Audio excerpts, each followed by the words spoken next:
ओम नमः शिवाय। शिव जी सदा सहाय। ओम नमः शिवाय। गुरु जी सदा सहाय। रुद्र संहिता के युद्ध खंड का 59वां अध्याय विदल और उत्पल नामक दैत्यों का पार्वती पर मोहित होना और पार्वती का कुंदक प्रहार द्वारा उनका काम तमाम करना। कुंदकेश्वर की स्थापना और उनकी महिमा। सनत कुमार जी कहते हैं, व्यास जी, जिस प्रकार परमेश्वर शिव ने संकेत से दैत्यों को लक्ष्य कराकर अपनी प्रिया द्वारा उसका वध कराया था, उनके उस चरित्र को तुम परम प्रेम पूर्वक श्रवण करो। विदल और उत्पल नामक दो महादैत्य थे। उन्होंने ब्रह्मा जी से किसी पुरुष के हाथ से न मरने का वर प्राप्त करके सब देवताओं को जीत लिया था। तब देवताओं ने ब्रह्मा जी के पास जाकर अपना दुख सुनाया।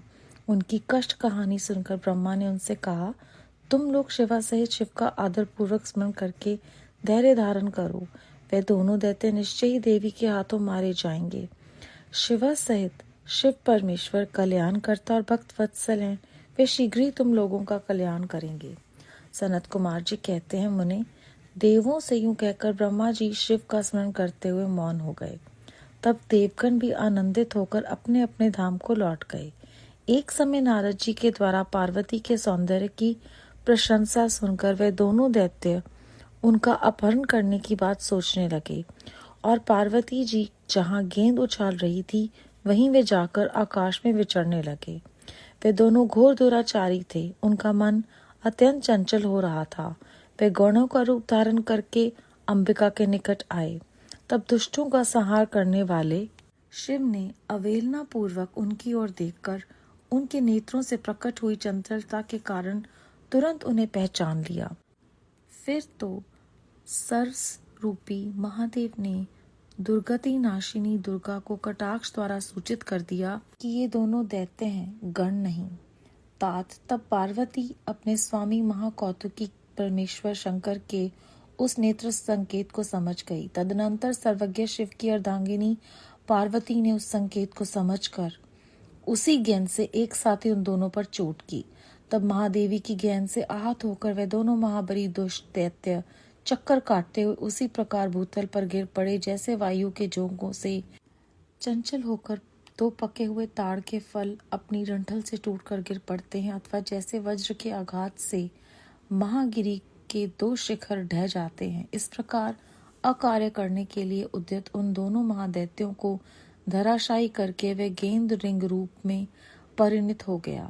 समस्त दुष्टों का निवारण करने वाला वह लिंग कुंदकेश्वर के नाम से विख्यात हुआ और जयेश्वर के समीप स्थित हो गया। काशी में स्थित कुंदकेश्वर लिंग दुष्टों का विनाशक, भोग मोक्ष का प्रदाता और सर्वदा सत्पुरुषों की समस्त कामनाओं को पूर्ण करने वाला है। जो मनुष्य इस अनुपम आख्यान को हर्षपूर्वक सुनता, सुनाता अथवा पढ़ता है, उसे भय का दुख कहाँ। वह इस लोक में नाना प्रकार के संपूर्ण उत्तम सुखों को भोगकर अंत में देव दुर्लभ दिव्य गति को प्राप्त कर लेता है। ब्रह्मा जी कहते हैं, मुनि सतम, मैंने तुमसे रुद्र संहिता के अंतर्गत इस युद्ध खंड का वर्णन कर दिया। यह खंड संपूर्ण मनोरथों का फल प्रदान करने वाला है।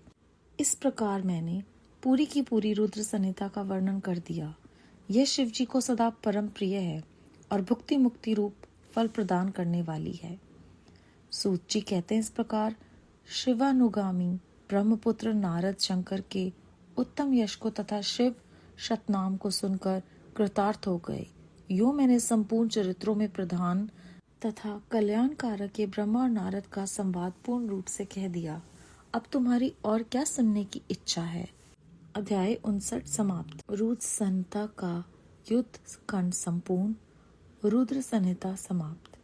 इस अध्याय में हमने जाना किस प्रकार ब्रह्मा जी के पास देवता अपना दुख लेकर आते हैं तो वो उन्हें आश्वासन देते हैं कि शिव और शिवा का ध्यान करो, वो दुख और कष्ट को हरने वाले हैं और भक्त वत्सल हैं। जब ऐसा होता है तो जहाँ पर शिवा देवी अपने गेंद से खेल रही होती हैं वहीं पर वो दोनों दैत्य आकर विचरते हैं।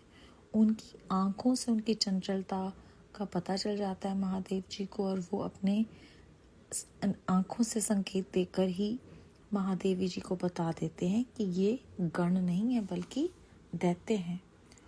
और जो हमारे महाकौतुकी परमेश्वर शिव हैं उनके नेत्रों का संकेत ही वो समझ जाती हैं और वो एक ही चोट से उस गेंद से उनको मार गिराती हैं।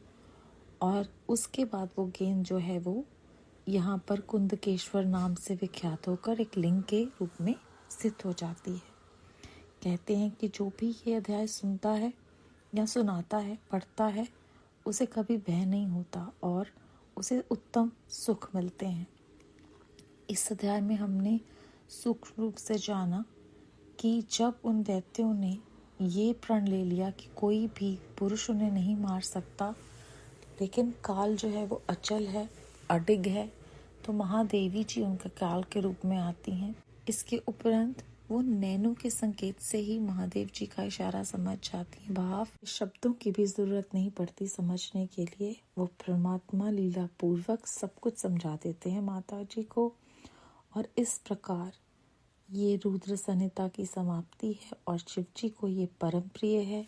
ये भुक्ति मुक्ति का फल प्रदान करने वाली है। बेअंत शुक्राना गुरु जी महाराज, बेअंत शुक्राना। ओम नमः शिवाय। शिव जी सदा सहाय। ओम नमः शिवाय। गुरु जी सदा सहाय।